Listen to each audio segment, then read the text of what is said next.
ज्यादा पास मत आना, ज्यादा पास मत आना।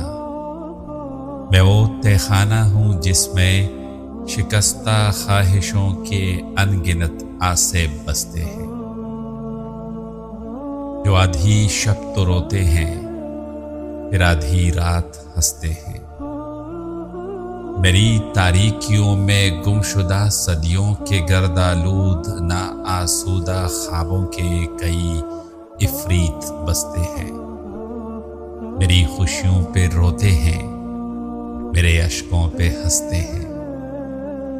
मेरे वीरान दिल में रेंगती है मकड़ियां गम की, तमन्नाओं के काले नाग शब भर सरसराते हैं।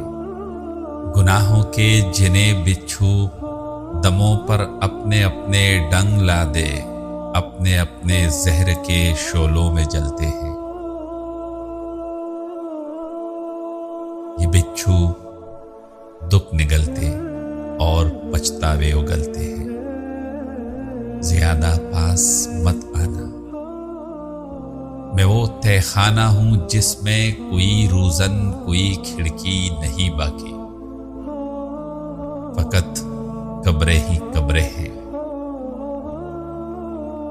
कहीं ऐसा न हो तुम भी इन्हीं खबरों में खो जाओ, इन्हीं में दफन हो जाओ।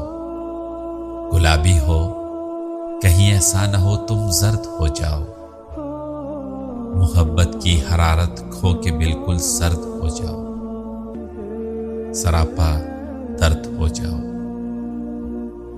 सो मेरे सादा व मासूम मुझको रास मत आना, ज्यादा पास मत आना, ज्यादा पास